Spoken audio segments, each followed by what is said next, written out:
Hello and welcome to Youth Destiny Nucleus podcast, where young stars discuss young star issues, brainstorm, and try to provide solutions. Hello to our teaming listeners all over. Thank you for joining in on our podcast today. Good morning, good afternoon, good evening, depending on what the time is, wherever you are listening to today's podcast. Today on the podcast, we have a very intriguing personality with us today, one who has been on the podcast before to share his knowledge with us. We thought it necessary to bring him back. When someone excels at something, you not hesitate to seize any opportunity to have him return to share his wealth of knowledge and experience with your audience once more. Today we have none other than the one and only Suleiman Fuhad from Usman Dan Fodio University. We had a great time with you, sir, previously on the podcast. We learned quite a lot from you, and it's an honor, it's a privilege to have you back on the podcast today. So, in order not for us to waste too much of your time, we'd like to get right into it. So our first question is, rumors have been flying around, that you are no longer a preclinical student, because the last time we hosted you, you were a preclinical student of medicine and surgery of the prestigious Usman Dan Fodio University. So can you please clear the air and give us an update on your current level? Good evening, Mr. Josh. Good evening, Youth Destiny Nucleus. Thank you very much for hosting me on this program once again. I really appreciate, honestly. I know that there are a lot of people to meet. There are a lot of people, but then you decide to call me once again. I really appreciate the opportunity given to me. Yeah, rumor have it. Yeah. Like I am. Glory be to Almighty God. Alhamdulillah. We are now in another phase of the medical school, which is the clinical wing 400 level. And yes, I'm a 400 level now. 400 level, interesting, different phase from the one that we are, But here we are. Wow, that's quite fascinating. So it's confirmed. The rumors have been confirmed. Our guest is just trying to give that humble guy vibes as usual. But the truth of the matter is, for those of you who don't know, in order for you to transit from your preclinical to your clinicals in medical school, you have to sit for your professional board exams. And take it from me, being a medical student myself and having a little bit of experience of how things work, it is no child's play for an individual to sit for their MB exams and scale through at their first sitting. This is something our distinguished guest has managed to do at his first attempt.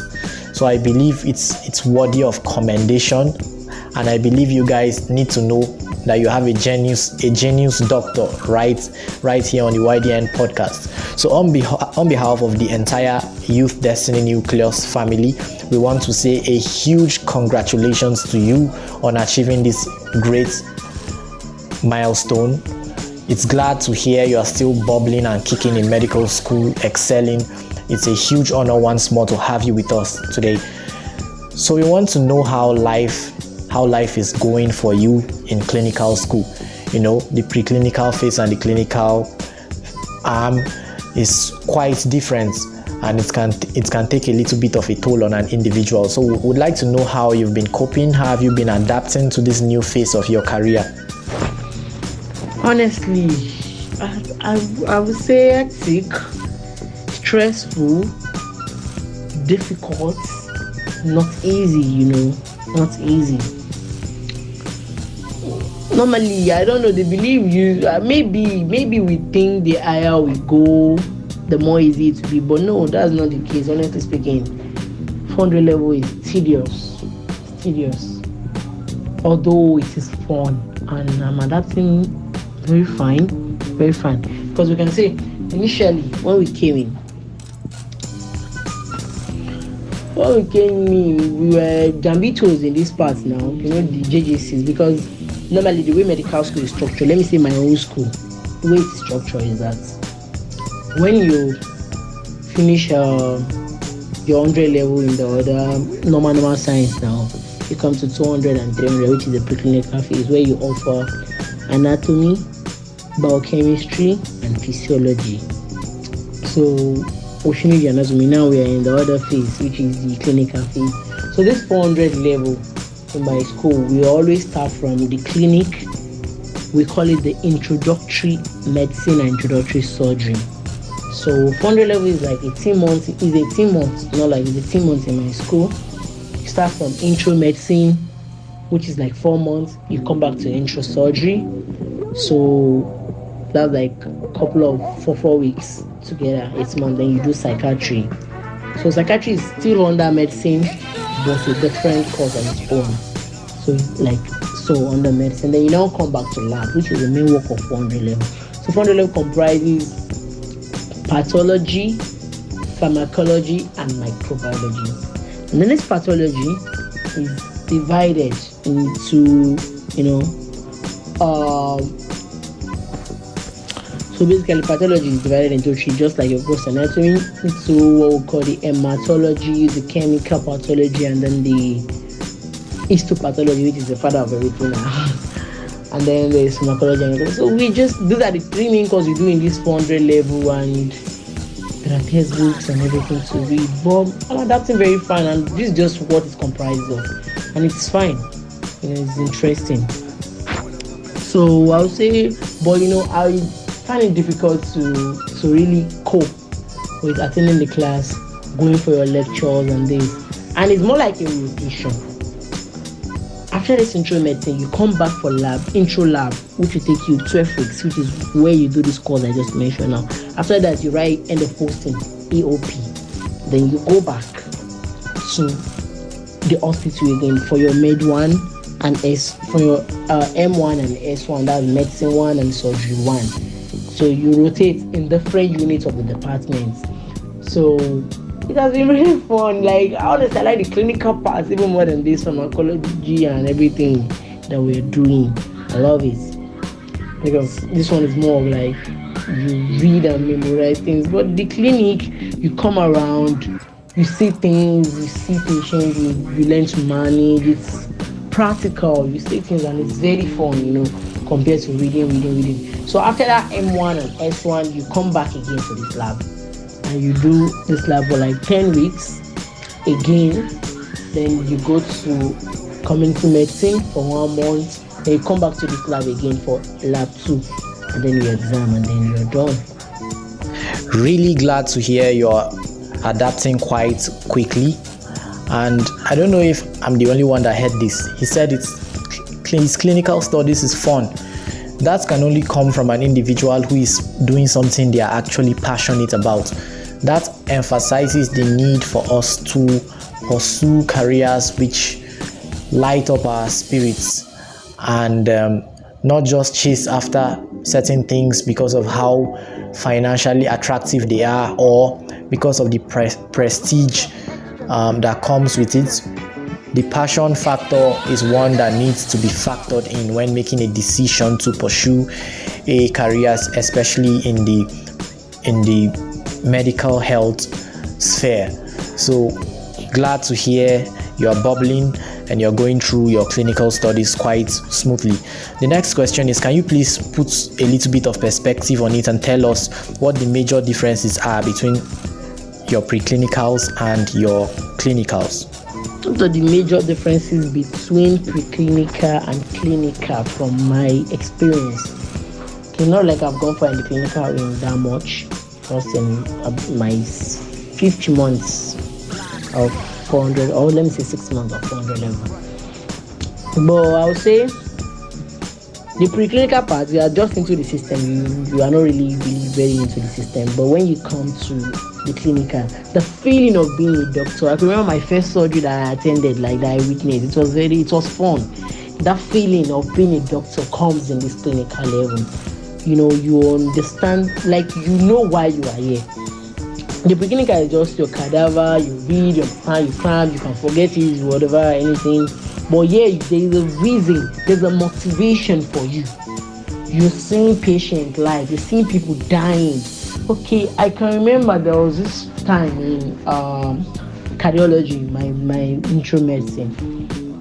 We came into the room, and then before you know, then we were called. I was in cardiology, so we were called for further assistance. So when we came further review, so when we came to the ward, before then the man started gasping, and then he went into cardiac arrest. So I had to run, go pick the CPR machines, and then they started compressing and everything. So that feeling. You talk to patients, you just know the feeling of being a doctor, of wanting to be a doctor. You connect with them. You know why you are here, not just to memorize and pass through the system. No, there is a reason for everything you read. You see the application. You read diabetes today. There's no way you go to A&E during the weekends or anytime at night. You just see diabetes common.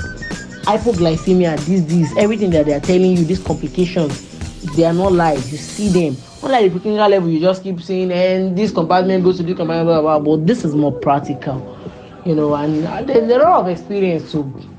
There's a lot of experience, but those are the little that I can actually say. Wow. I believe our listeners are gaining quite a lot from today's conversation. So I guess you guys have heard it all already. The difference between your preclinicals and your clinicals is that you begin to walk like you are wearing shoulder pads, because that feeling of being a doctor becomes a little bit more evident at that stage, because your training is now at the teaching hospital, where you get to experience real life medical emergencies and cases, and you put your knowledge into practice, unlike in your preclinical days where you are going about with your sembolingam and your COA, just memorizing a large chunk of stuff into your little brain. But in your clinical phase, you get the opportunity to learn from real life scenarios, and it's quite exciting. So thank you, sir, for that enlightenment. So we'd like to move forward now to the next question. We have some preclinical students who are listening to us currently who haven't sat for their MBA exam, the exam which you sat for and excelled at, you scaled through successfully.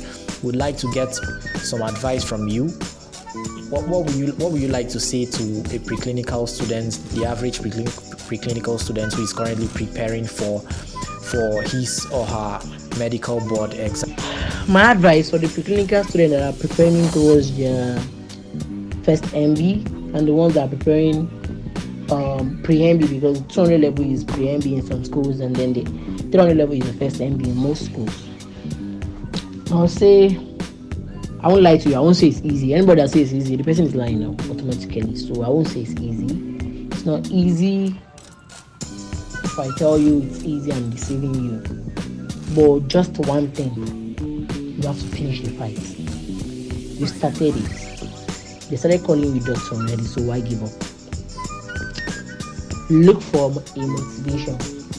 Just look for something that a motivation, something that will keep you going, because it's just the beginning of the journey. It's just the beginning of the journey. So just try. Whenever you're down, because the journey is tedious, there's no way you will not break down. Just take a break. Take that break. You need it. Talk to your family member. If they are close by, go visit them. Visit your family. Talk to your friends. Do things that make you happy. Don't just be that student that all they know is the medicine. They don't know anything outside medicine. No, it's very bad. Don't be that student. Be that student that understands life outside medicine. That knows that there are a lot of things outside medicine. If you give everything to medicine, you get carried away. So as you're preparing for your exams, focus. When you reach to a point you're tired, take a break.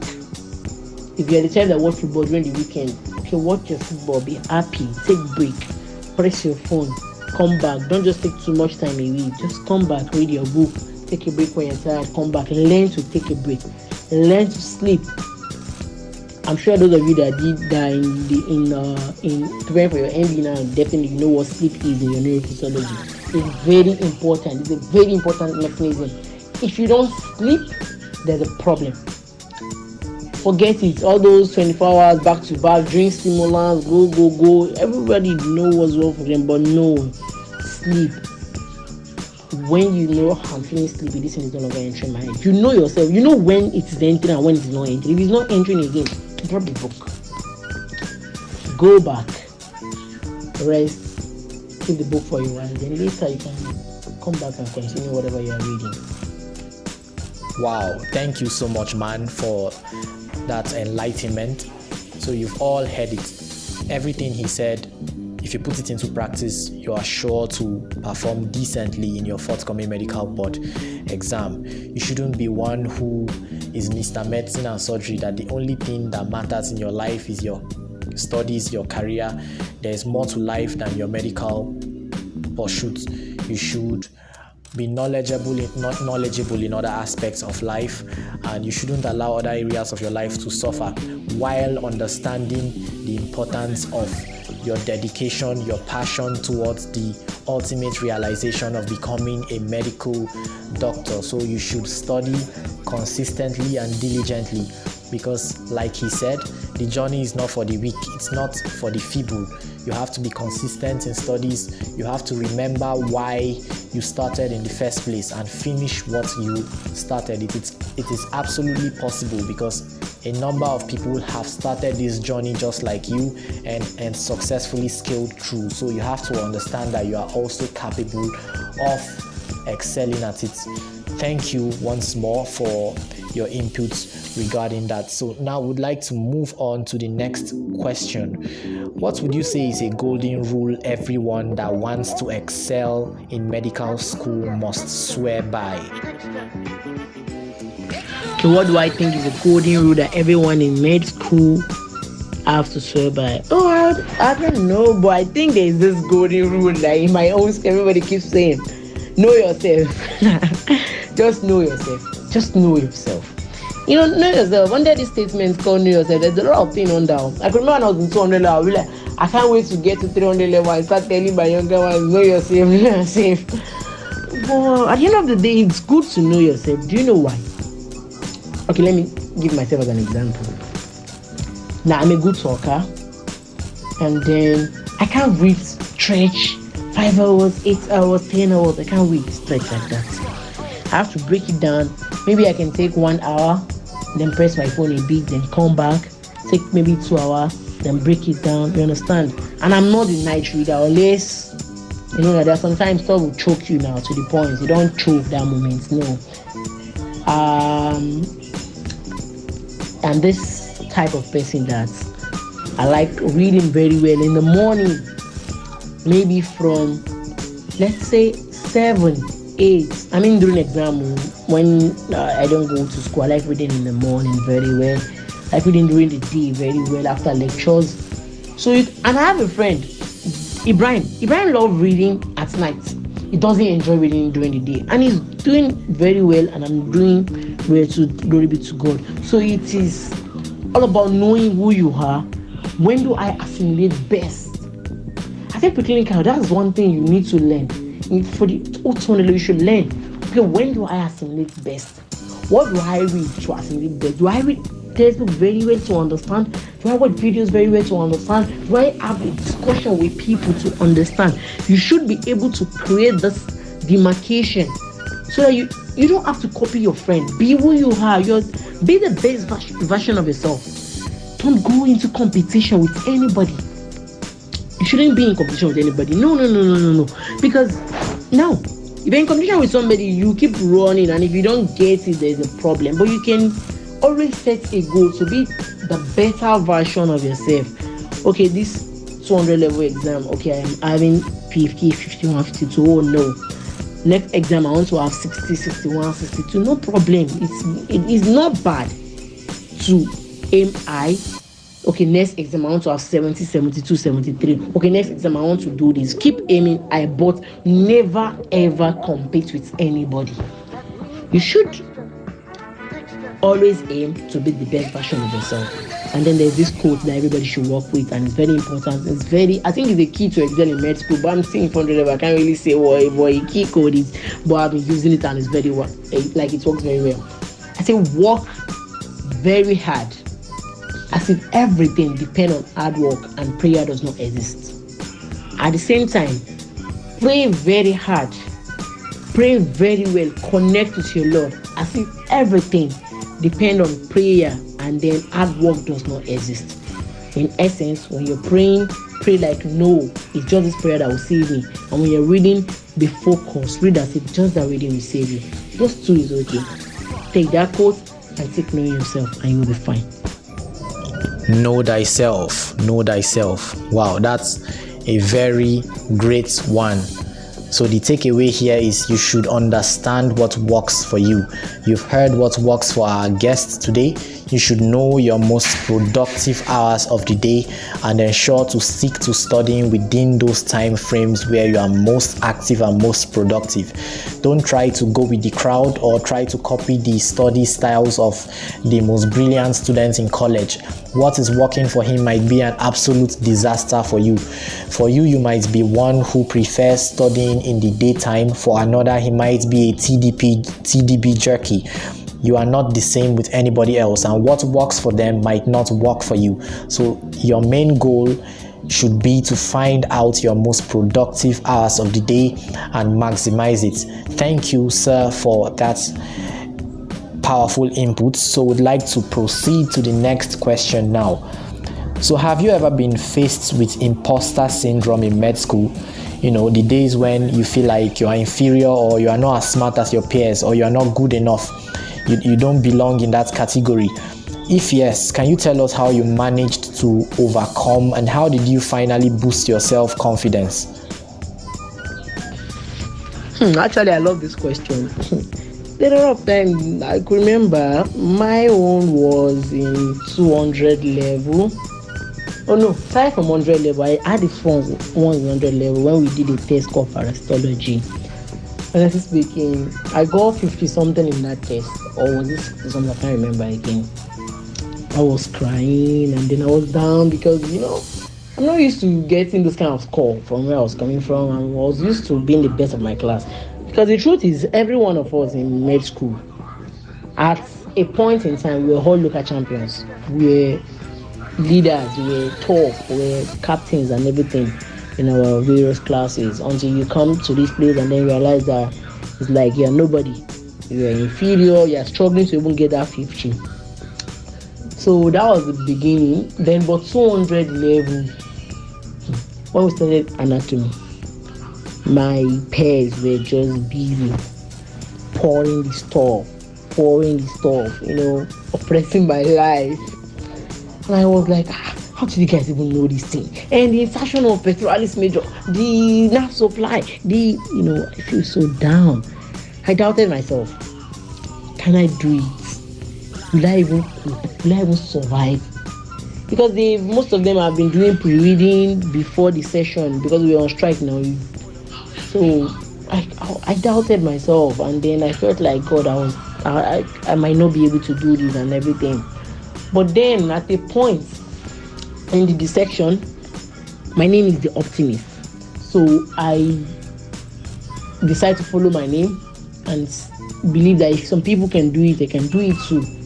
So I started by picking up my confidence by trying to just face my fear and holding the bull by the horn, In the dissection, I picked up the scalpel. I was dissecting as a chief dissector without even knowing the upper limb, without knowing the anatomy. I was just going. People post up, I don't care.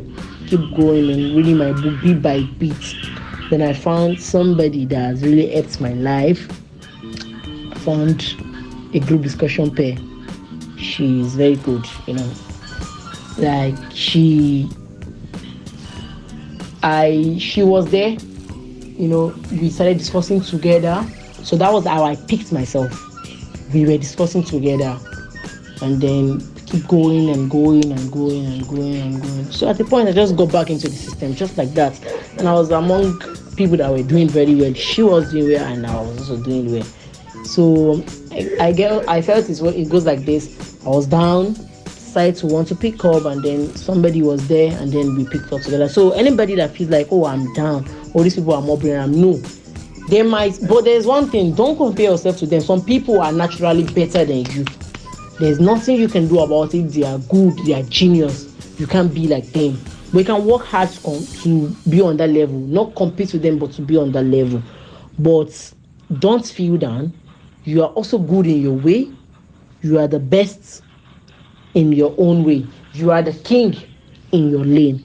So tell yourself, I am a king.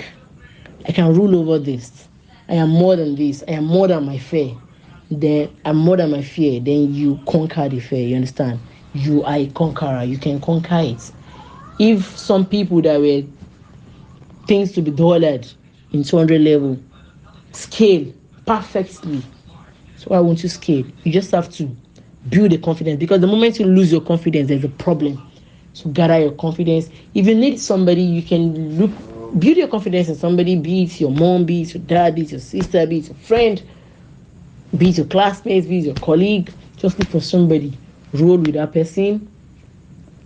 That means in school, academic session, roll with that person, discuss book with that person, build up. Both of you should develop yourself, and then you guys will be fine. That's really really important right there. So he has said it all. Our guest, just like majority of medical students out there, has been faced with imposter syndrome before, when he felt like he wasn't good enough. But following the steps he has laid out for us, you have to pick yourself up and understand that you are not in competition with anybody else. I know, if you take away what he said earlier about knowing yourself, you would not fall victim to imposter syndrome. And even when it happens, you'd quickly retrace your step and understand that your responsibility is to constantly improve yourself, to bring out the best version of yourself. And don't worry about how well anybody else is performing. I mean, it's okay to see other people's performances as a motivation to enhance yours. But I like one very straightforward point he laid out. There are some people who are genetically gifted and are geniuses. You shouldn't get all worked up about them. You are a king in your own lane. There are potentials and capabilities that are innate inside of you. It's your responsibility to bring out those potentials, and those potentials cannot manifest if you keep on competing with others and allowing the success of others put you under undue pressure. So you should endeavor to look inwards. Your competition should be your previous self, not anybody else. And like he said, if you feel overwhelmed by and intimidated, if you feel it's necessary for you to talk to someone, find someone to talk to, your family, your dad, your mom, your siblings, or your friends. Just make sure you keep going. Your job is to better yourself, not to compete or compare yourself with anybody. Our next question is for our secondary school listeners, those who are probably preparing to take their WAEC and their JAMB in the new year, considering pursuing careers in medicine and surgery. From your wealth of experience, from your own journey, if you have any advice for our secondary school listeners who want to pursue medicine who want to apply for medicine and surgery in the forthcoming JAMB. Honestly speaking, I'll tell the secondary school people that if you really want it, not because you want to showcase or something, because there's a lot of wahala. There's big problem in medical school, honestly speaking. But then it's doable. Just that I think the mistake people don't tell us is that they should prepare our mind ahead of the task. So you should just prepare your mind from secondary school that irrespective of what happened, I want to change the story, I want to do this, I want to do that.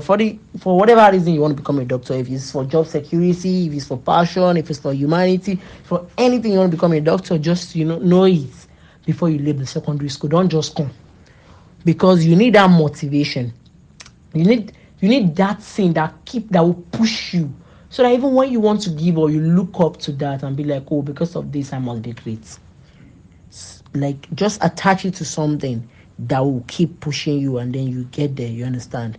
So, and then I am not saying you should not apply it, but I think nobody should be forced to become doctors. People should make the decision by themselves, so that when you come to see the shaggy, you know that, oh, I apply for this shaky. This consequence is mine. Those of us that wrote jam like twice or thrice, now we're in med school and we'll be like, so we kept writing, we kept on writing, and then now there's the repercussion, there's the consequence, there's everything we are facing. No problem, we chose it, and then we saw engineering. We saw engineering is not like there's no shege. There's like shege everywhere actually, but then the duration of the course. So we saw other courses, but we still choose this one. So I think you people should come, do it. It's doable, and you get there. You get there. So we want to start fights, want to start violence on this podcast now. But no, really, this question is just for fun though. Medicine or engineering? You know, there is an age-long debate about which of these programs is more complex to study. In your opinion, which one would you say is the hardest course to study, if there's anything like that? Medicine versus engineering. What's your take on that? I love this question actually. Between engineering and medicine, which one is more complex? Okay, let's start by saying medicine is a 6 years or 7 years course. And after that, it's not like you're even a doctor. You have to go ahead, do your house job. Then after that, they'll certify you. Although you're already a doctor, but you do your house job now. So after your house job, you go ahead to serve. Unlike engineering, that is 5 years running semester. We don't run semester, we run session. Isn't that complex enough? But the funny part is, I can't answer that question, but I can say the engineers, they are the brilliant people, the genius. If you're a genius and you're brilliant and intelligent, I think you can survive in engineering. But in medicine, you don't have to be a genius. You can be a genius and still fail. But in medicine, you have to be a very good hard worker. You work hard. You can be an engineer and not read every day of your life now. But as a medical doctor, get scared to be realistic. Most of us read like every blessed day of our life. Most of us. So it's I hope I'm able to answer your question by this way. But I don't like saying one course is more complex than another, honestly. We are gradually coming to a conclusion of our podcast today. It's really been an exciting one, a huge privilege to be having with us Suleiman Fuhad once more. So before we let you go, we have one final question. You see, doctors are perceived not just as academically excellent people, but also as role models in society, paragons of moral uprightness and virtue. Times are really hard, for sure, and the economy is in quite a deplorable state, I must say. The pressure to engage in vices in order to make ends meet is on the rise, especially amongst us, the younger ones. Can you give words of advice to our young listeners? This last question, it's a big one, honestly. It's a big one. Word of advice. I will say something. I don't even condemn people because I'm not in their shoe, although we all know right and wrong, but I don't condemn them because I'm not in their shoe. But still, we should try as young individuals that we all are, as the youths, because there's something. If you don't work hard for it very well, now, you might cry later. So it's better to work hard in this youthful age, and then you will be happy later. Did you understand? So I think to everybody listening to me out there, I'm also a youth trying to make a living. Okay, I chose school. We all must not necessarily go to school to make it in life. School these days is even becoming very expensive. Some of us can't afford it. And we must not resort to crime to make it in life. We can sit down. We can get something doing as little as you can. Work for somebody, work under somebody, then get some money together and go into the technology world, go into marketing world, go into networking. That's my best advice for everybody right now. Go into networking. Stop looking for how to make fast money through point scheme. No, network, learn forex, learn crypto, learn graphic design, learn IT work. This stuff, they are the real deal now. It will cost you just a little money, maybe like 200,000. 200,000 is not little. Let me not say little money. 200,000 is not little, but compared to what you spend in going to school for 5 years, 200,000 is a bit that low compared to that. So the thing is, if you take this, if you can work, maybe you work somewhere, then you gather something, be it 50K or 30K, then you put it somewhere. You're learning forex, you're learning crypto, you're into tech, you're into graphic design, networking, web development, computer. These are the future are in this stuff. So you can make it from this angle very well if you pay attention. No, everybody has to go to school and study medicine and study this and study that. If there's money, no problem, but some of us can't even afford it. It's getting difficult more and more every day. The country is God. Only God can help us. So we have to learn to think outside the box and stop waiting for their white collar job. Not just the ones that are not yet in school, even the ones that are in school. Okay, there's no job for anybody. Even if you're a doctor or anything, there's no job anywhere for anybody. You have to go and hustle for job. So why not just learn something alongside as you're going, trade this, that, and then it will be fine. And we pray that Almighty God bless everything that we all do. I remember my humble self again, Suleiman Fuhad Olamilekon, 400 level medical student of Usman Danfodio University, Sokoto State. So we've come to the end of this exciting conversation. Thank you, Suleiman Fuhad, for carving out time out of your busy schedule to join us on this podcast. It's been a huge pleasure hosting you once more. We hope to have you back soon enough on another exciting podcast. To our teaming listeners all over, I want to thank you so much for sticking with us to the end of the podcast. If you are watching this on our YouTube channel, please, we want to implore you to click on the subscribe button and also turn on the post notification bell so you get notified whenever a new video is uploaded. If you are watching on Facebook, please want to crave your indulgence to click on the like button, follow our page, and also share with your friends who might find this beneficial. Also follow us on Instagram and stick with us. We hope to be sharing many more exciting, educative, and informative content with you guys on across all our social media platforms. Thank you once more. See you guys soon.